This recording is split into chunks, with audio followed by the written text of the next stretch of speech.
Okay, Shari, Kathy, thank you both so much for joining us. We're so happy to have you and to learn from both of your expertise.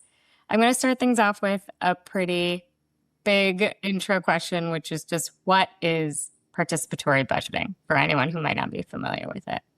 It's so awesome to be here with y'all, and I'm thrilled to be with an expert like Kathy to talk about participatory budgeting. But maybe before we talk about like how it works in a local context, let me just zoom out a little bit. And participatory budgeting is under the umbrella of participatory democracy. It's a democratic practice that started in Porto Alegre, Brazil. And one of the things that's really powerful about this instance is that it had huge impacts in community. One of the ones that I'm like really excited about and still remain compelled by is it changed infant mortality rates. Babies were living longer as a result of this community practice. So what is it? It's a process where community members directly decide how a portion of a public budget is actually spent. In Boston, the way that it works is it began first by residents designing the process itself, right? What it looks like. And the second stage is when all residents of Boston from 11 and up are able to submit ideas on what they want to do and what programs, projects they would like to see in the city of Boston. And then the next part of the process is once all these ideas are collected, residents gather in smaller meetings to sort of narrow down all the ideas after being sort of put into buckets of issue areas, narrow down all the ideas, and develop those ideas into more designed proposals that end up in a ballot. This ballot is open for voting, again, for residents 11 and up who live in Boston. So, regardless of immigration status, folks can vote in this process. And then, whatever project gets the most amount of votes wins and gets implemented in the city. So, that's what it looks like in Boston. Pass it back to you, Shari. I feel like maybe you can tell us a little bit more like I asked you to share the Boston example because no two PB processes actually look the same, right? And so I started off talking about what participatory budgeting looked like when it maybe started in Porto Alegre, Brazil, and then has kind of like spread across the world. And what's interesting is that participatory budgeting is relatively new compared to how practiced participatory budgeting is globally in the United States. It's still a fairly new practice. Across the country, we've seen maybe like 15 years of practice with participatory budgeting. And so PB is still something that largely advocates, government folks in the United States are still learning about.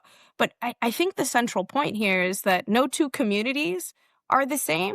So no two PB processes should actually be the same. We're talking about a process that's built, designed, maintained by community. And so the Boston instance really works because of the organizers and community leaders and community members that show up to design the process. And I want to talk about what participatory looks like on the ground in relationship to racial justice. So, given that it looks different in every place, what do we know about how this participatory process can advance racial justice in a community? Boston is a city that has historically organized around racial justice.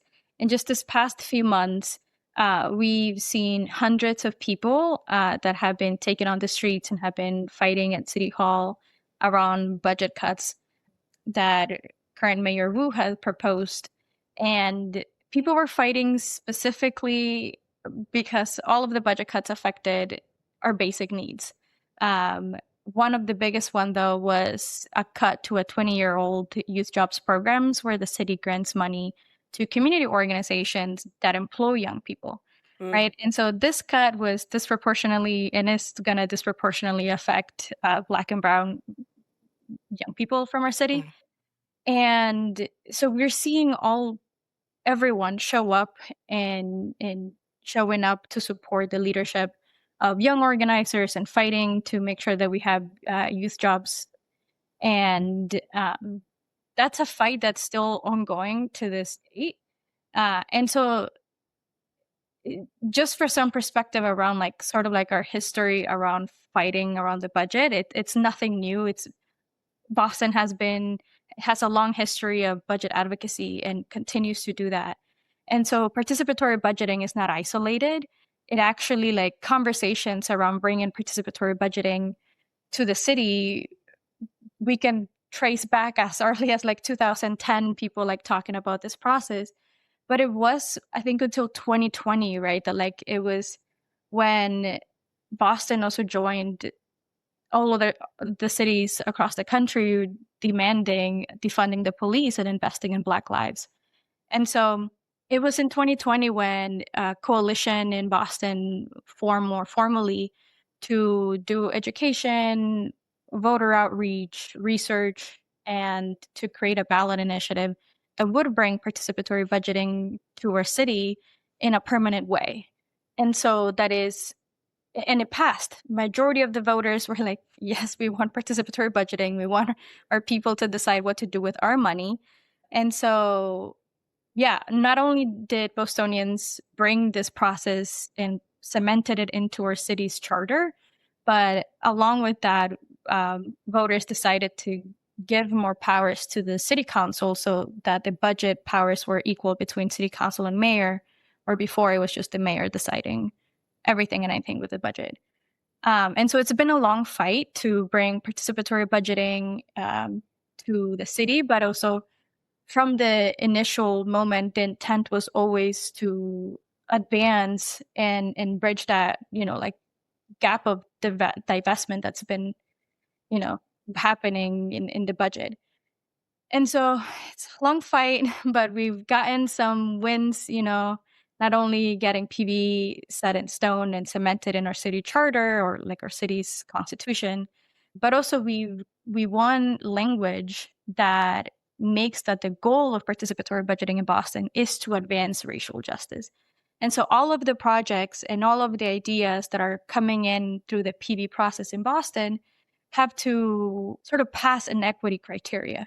And so all the projects that end up being in the ballot question at the end, in the ballot, all of them have had to pass an equity criteria and talk about impact. And so we're making sure that the projects that are being funded through this fund and this process are projects that are, like things that our communities have been fighting for, our community needs. And they're not just like sort of isolated cutesy projects that like, which are fun, right? And we need, but like, we're also like in a very real moment where like our people need their needs to be met. And so this is one way to do that.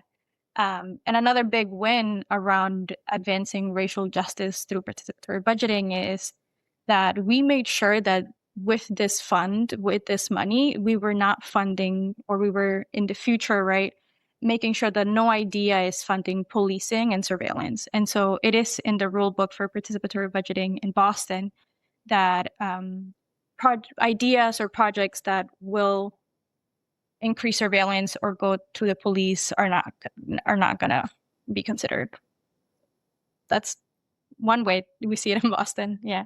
Big snaps to that. And I think the piece that you're ending on, Kathy, is so important because there's a big why there. And that's what you started with at the beginning of this, right? Like the instance of participatory budgeting in the city of Boston was built on so much racial justice advocacy. It really came to a head during the uprisings in 2020.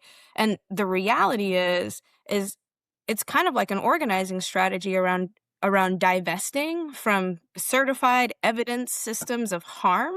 And that includes like all of the data on community policing and criminalization that disproportionately impacts Black, Brown, Latinx, immigrant families, etc., and investing into community-driven solutions, right? And I think Kathy is like giving us a beautiful walkthrough of what that looks like. And it reminds me of this next piece. It's like participatory budgeting can be used in the fight for racial justice. It can be used in the journey for healing and reparations as well. I think there's a major opportunity for us to build a practice in governance that allows people to show up whole, to go through a filtered and focused process. So we're not talking about any ideas anywhere. Like in Boston, there are goals of the PB process, right? Like as Kathy stated, like one of them is that it has impacts on equity.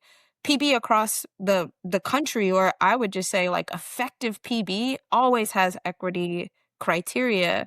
I think there's a major opportunity for us to think about this in our movement around reparations so that we're able to factor that into the tools and the impacts that we see of participatory budgeting, not only investing in what people need in this moment, but addressing some of the root cause of why we're here. And I think that's a major opportunity with tools like participatory budgeting.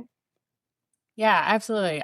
It's really exciting to hear about all of these wins in Boston that were so hard fought. And I think what both of you are really making clear is that the work that's being done now doesn't exist in isolation. And you mentioned, Shari, the going back to the root causes. And I think that's a really good transition to my next question, which is another really big question. But what is the structural force of racial capitalism, and how has it and continues to influence budgets over time, and in particular thinking about local budgets?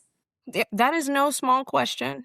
And I think that there's a big answer, right? When you talk about racial capitalism, we're talking about a system that dates back to and before chattel slavery, that is extractive, that prioritizes maximizing profits over people in relationship to the planet. Racial capitalism is sometimes what I turn to my friends and describe as like the current mess or challenge that we're in. It's like what we're swimming in right now. It's the thing that we're trying to correct for, to fix, to address. It's a mushroom effect, right? When I think about racial capitalism, I'm thinking about our system of ownership, our system of labor, the fact that most of those things are privatized. And again, the central focus here is maximizing profit, often for a select few versus the many. And what I often refer to is like everyday people impacted by big decisions that are in a system. The other thing is racial capitalism is a system. It's a huge oppressive system that is like pervasive and I think prioritizes like white supremacy in many instances. And so if you're talking about existing in a system of racial capitalism, and then you're asking a question about, well, how does that relate to government budgets, right? As a reminder, government is a business. And so it's part of the bigger and broader system. And so if we're engaging in a government, which in theory is designed to work for people, a government that is situated in a space that prioritizes maximizing profits over people, there's like naturally some disagreement, some conflict here. And so like the question becomes, how do we make sure that government prioritizes what people need? And we look at budgets to answer that question. So many of us have heard this reference that budgets are moral documents, right? If you show me your budget, then I know what you believe in. I know what you invest in. I know what your leadership finds valuable. I know what feedback you've incorporated from community or not, based on a look at an individual's budget, an organization's budget, a city's budget, a business's budget. And so there is that direct relationship.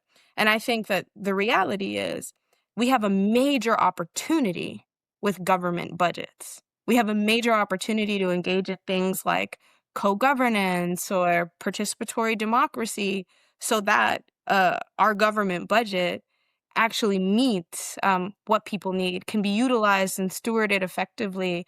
We can experience what it looks like to prioritize people in our system of business. I think there's a beautiful framework that we often refer to when we talk about what else is possible. We talk about a just transition framework, right? What does it look like to transition from an extractive instance of capitalism, racial capitalism, toward a living economy? And And I think that a big part of that, of getting there, is taking a close look at our budgets. And so for me, that's how I see the relationship. Yeah, and you both have kind of lifted up examples already in terms of infant mortality reductions in Brazil and protecting the youth employment program in Boston. But I'm curious if there are other examples of benefits of participatory governance or participatory budgeting that you want to lift up in terms of like proof and evidence of how effective it can be.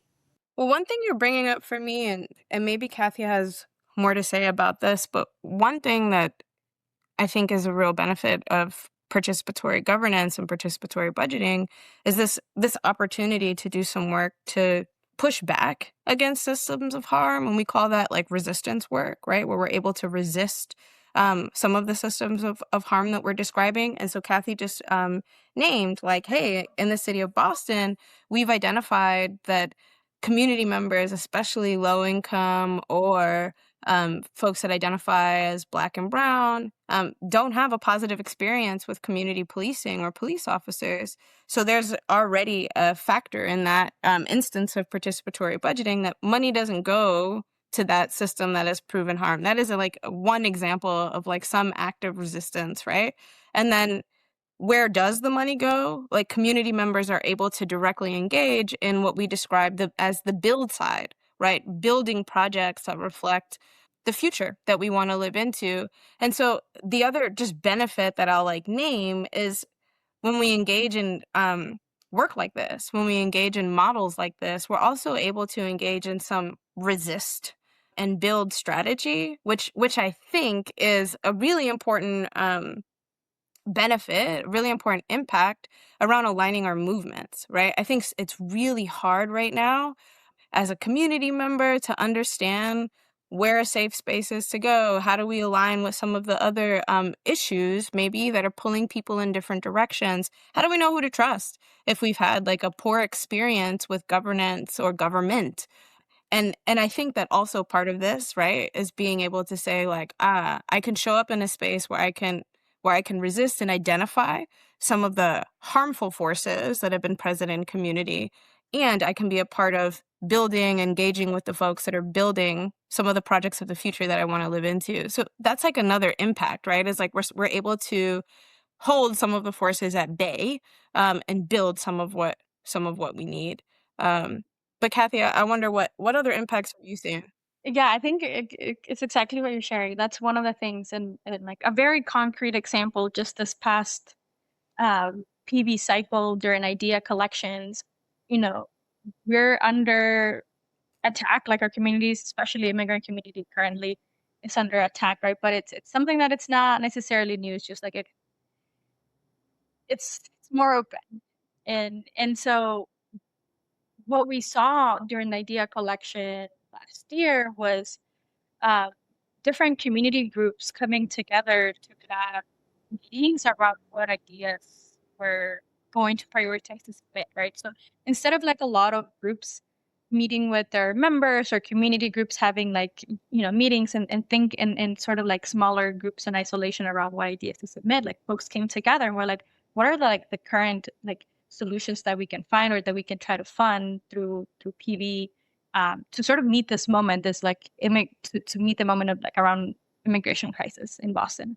And one of the ideas that like came after many meetings were like folks wanted a legal defense fund. So residents who were directly impacted could tap into funds and support, their families, their loved ones. And so that and it was the number one idea. Like when it went down on the ballot, like everyone, even those who did not know about the process or hadn't participated in submitting the idea, they saw it and they were like, yeah, this makes sense. Like this is one way that we can show up for our neighbors. Um, and it was the number one idea. And so a very well-designed process is a process that is designed by people, by the people who live there. It's a process that like you can relate to your neighbor because it's like it's local. It's like the vibe of your neighborhood. And so I think that what was really cool was that a lot of the ideas that were submitted around that were built in community where, around immigration defense, food justice, and like food access, and around housing support. And those are also three areas that the Better Budget Alliance and the coalition that we're part of here at CD and Stewart, through a different process in community assemblies, folks also said that those were the priority areas for the whole budget, not just around participatory budgeting, but that they wanted to see more investments in with the entire budget. And so you can see how like participatory budgeting ideas also reflect what people need in the moment, and like it can be a way to meet people's needs through the larger budget if like if both processes are looking at each other, right, and talking to each other. And so I think other benefits is just like fostering community. Yeah. Community members who may not necessarily engage with each other, whether that's culturally or language barriers, many different barriers, right? Could also be geographically, right, in the city, like if you're in two different corners. But this is a process that actually brings people together. I think the bigger the amount of money that it's in the fund, the more people are going to show up because they're going to feel like their voice actually matters. I think to me, those are like some of the like big benefits that we can bring into a city. I love that the last thing that you just said, Kathy, and I want to put a fine point on that. It's like, it's hard. You talk about big benefits. It's pretty hard to translate big impacts with a tiny budget. And so the likelihood that if you engage an entire city or community around a trivial amount of money, and the likelihood that there are not very big impacts about that is really high. But if you engage people in a significant pot of funds and invite them to steward that together with the criteria and a process, the potential for impacts is really high. So if you're having a trivial process, you're likely to have trivial results. And if you're having a significant process, you're likely to have significant results. And that's also what the data says. Like, to Kathy's point, individuals report that they're more connected with their community, that they're more likely to engage in government process, that they're more likely to walk into a city-owned building, that they're more likely to consider seeing themselves in government, right, as opposed to some of the instances prior. And I think that those things become true. Those things are true when the process isn't trivial. Mm-hmm. Yeah, there was so much in both of your answers that I want to dig into more. The example of the Legal Defense Fund in Boston is such a powerful example of people. I think it speaks to how participatory budgeting can also address like feelings of like hopelessness or helplessness, or feeling like I want to show up for my community, but I don't have the mechanism to do it. And then this is like a clear mechanism to offer people of how you can contribute and support your neighbors. So yeah, it's a very beautiful example. I also really like, Shari, the way this framework of like resist and build that you mentioned. I think when we talk about divesting and defunding carceral structures that are so harmful, I think a common pushback is maybe like a fear-based pushback of like, well, what will we have if we don't have that? And I think, all of these conversations must be paired with the thing that we're imagining and building and creating. And I think participatory budgeting gives the framework for making that tangible, of like a physical redirection of funds rather than speaking in the abstract. So I think it really, puts that into more concrete terms, which I really appreciate. I want to talk about how at the Legal Defense Fund, of course, our goal is for Black self-determination across the country. And I want to talk about the effects of participatory budgeting, specifically as it relates to Black self-determination, especially as we think about historically how local governments in general have been ignoring and disinvesting in Black communities. So how could participatory budgeting offer a redirection and a true investment in Black self-determination? I think that there's a piece of this that's connected to the last conversation that we were having. And part of it in my opinion, when we talk about Black self-determination, is really deeply connected to radical imagination and having the space and practice to not only engage with radical imagination, but to act on it. And then to act on it collectively, I think is a big thing.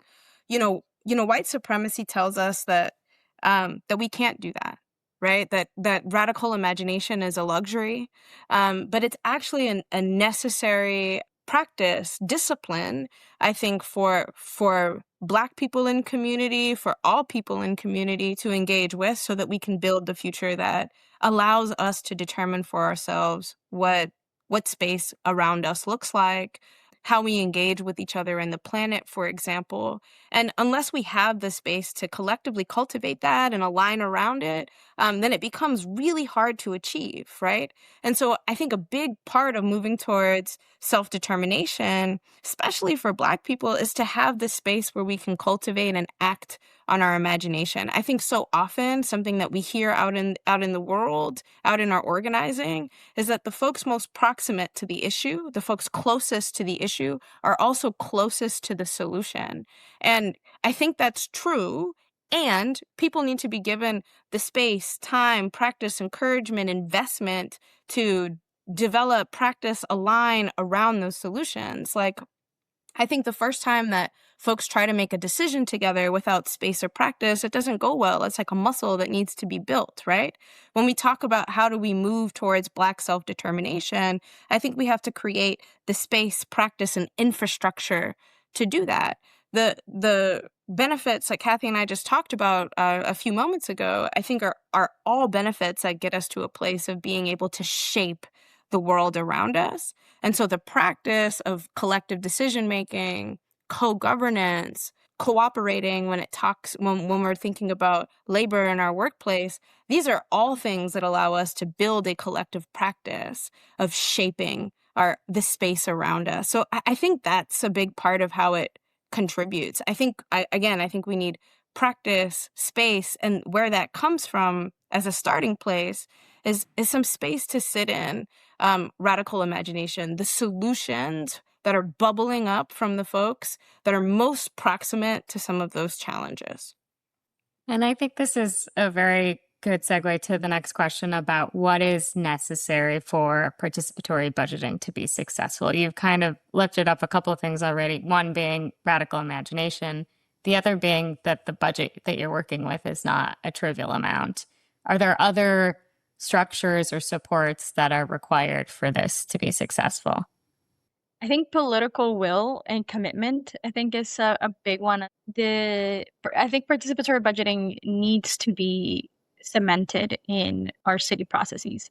It has to be something that it's sort of like part of the business that we do in our city yearly, right? It can't just be something that goes away if one administration changes. Like, it needs to be part of our sort of a yearly, like, oh, it's July, that means I gotta send my idea, like something that can be also like embedded into like your cities or your local culture, that it's part of it. So it takes time.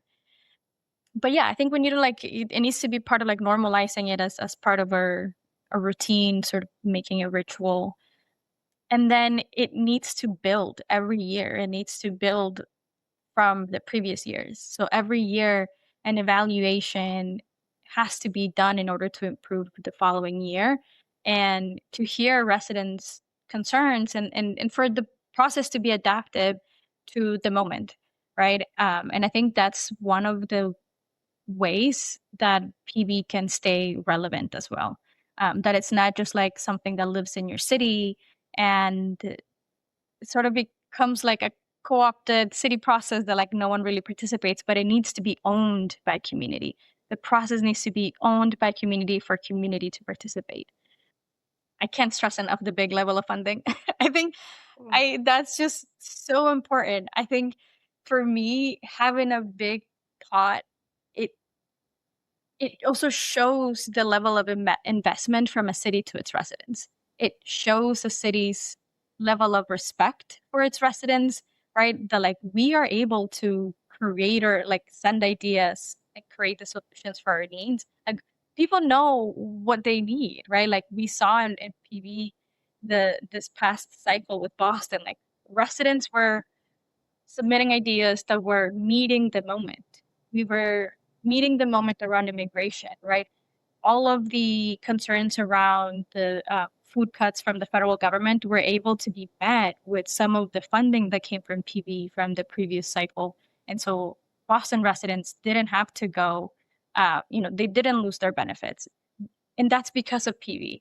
And so PB needs to be able to it needs to adapt every year. It needs to make sure that the funding level is high so that residents know that their ideas and their input is impactful. And transparency. I think that's a big one. Shari mentioned, right? Like, and this is something that we know that like in general, like our communities have been defunded, our communities have been divested on purpose. And so there is mistrust, and reasonably so, right? Between residents and government, especially now, I think is just growing. That trust from government and residents is just, it needs to be built. And so I think that being transparent with residents around the infrastructure, the levels of funding, where projects are, all these little things, like it is super helpful. And that also means building relationships with organizations on the ground that are talking and are meeting with residents on the day to day, so that it's not like, and residents don't see the city coming in with a process, right? Like we build something for you, but it's not like community building it for them. And so I think building those relationships with community organizations, with base building organizations, with coalitions, is key in order to have a very transparent and sort of accountable process as well. Yeah, I'm like, I think you really hit it there, Kathy. Like those are the things that we need for PB to be successful. And maybe if I added just like a couple things, like, this piece that Kathy just named about like this is kind of like a living process and a living practice. Like part of how we got here with some of this, the challenges that we experience right now, is that our the way that we do business, like our government doesn't always change and adapt with us, with like the realities in real time that everyday working class people are faced with. And so in order for PB to be really successful, I think we have to talk about what is possible, right? Like if we were to do this on a large scale. I mentioned that participatory budgeting is still newish in the United States. And the reality is we haven't seen it at the scale that we do in some other parts of the world, right?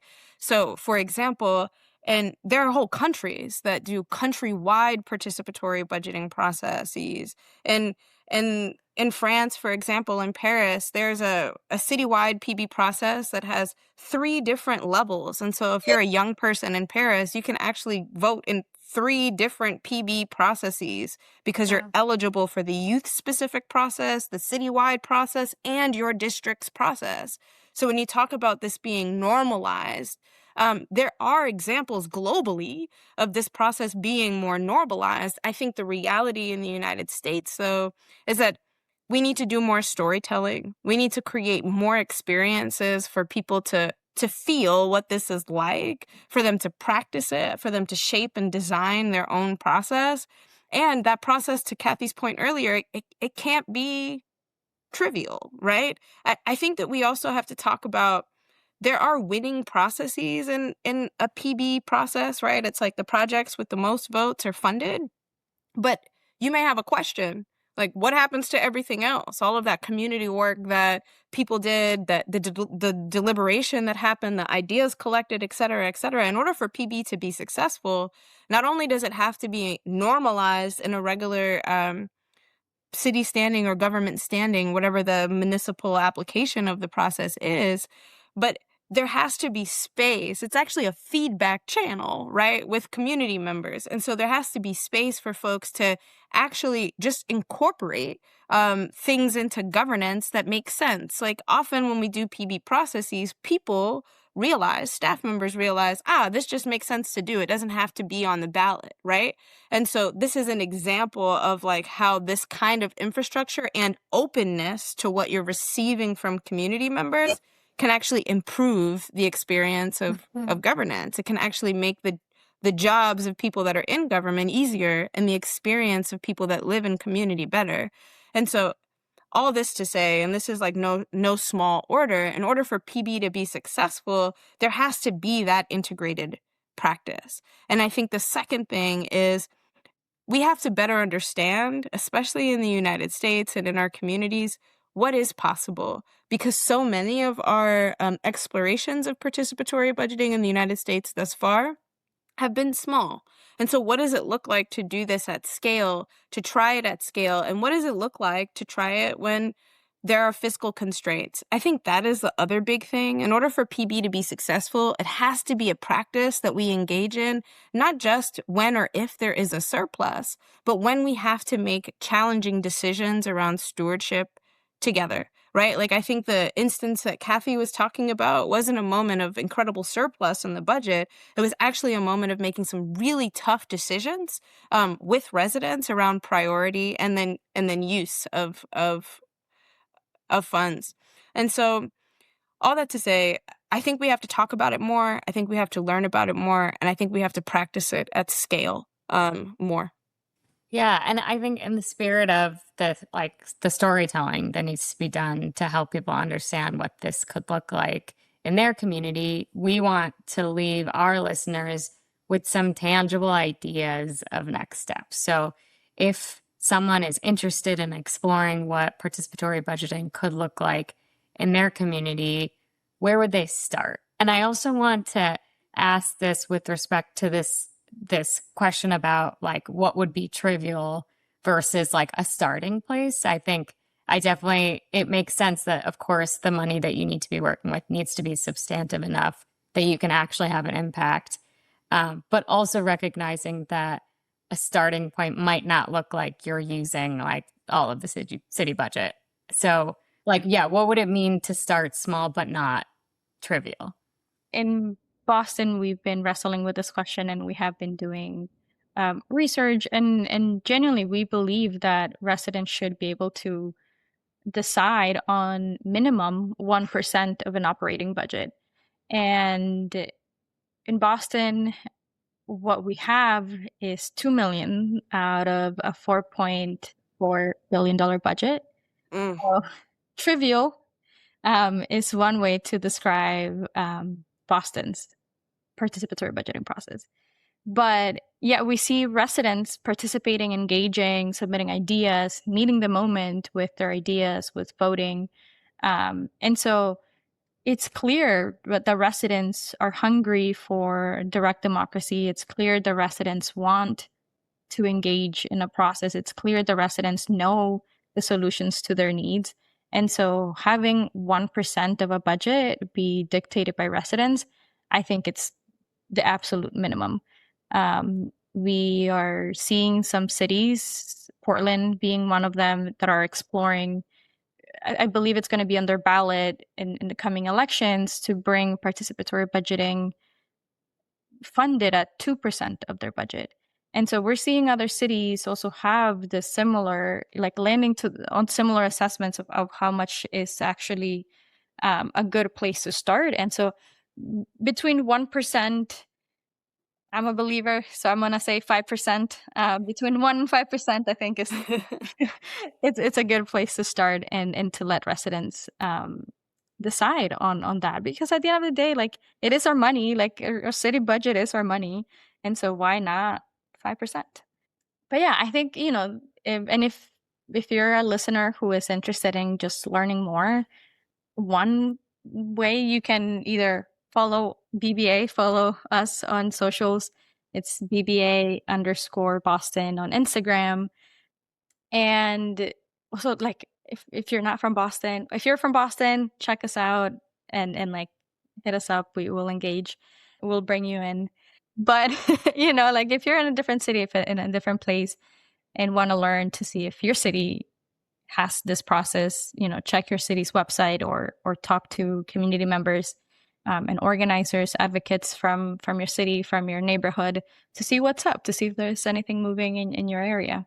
Shari, I know you have other very concrete examples for folks to engage, so I'm gonna pass it to you. Yeah, I mean, I'll take that pass and I'll just say, I think what you shared is right. Like, talk to your people, see what you have in your city. And most of participatory budgeting or like alternatives to racial capitalism come from a demand. And it usually comes from people saying, we want this here. We want to learn about this thing. We want to try it. We want to do it.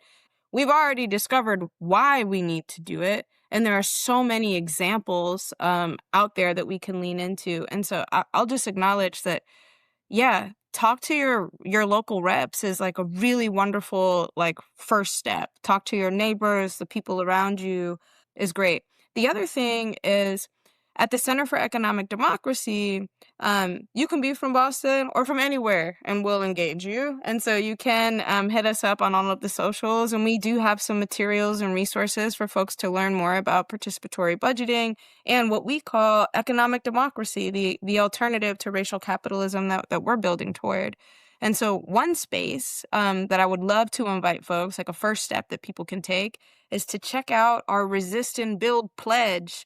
If you go to acollectivefuture.org, you'll be able to check out an invitation from our team to learn more about economic democracy, to learn more about resist and build actions, and to take some of those actions yourself.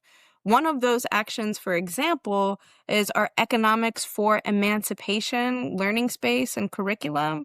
And so if you go to economics4emancipation.net, you'll get a chance to take a look at our course on capitalism, solidarity, and how we get free.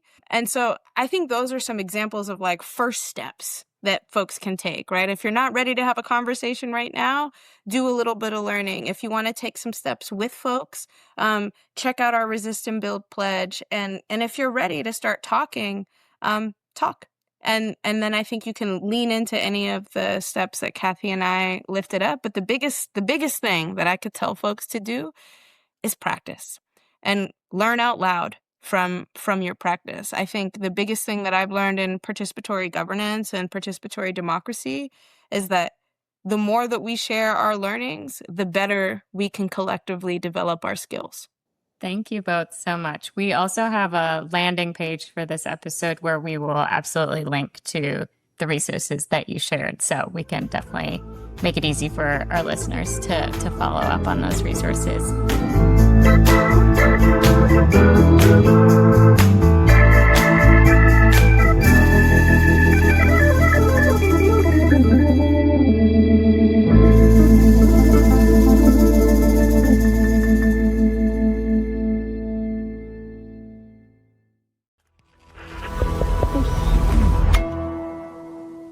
Resonate.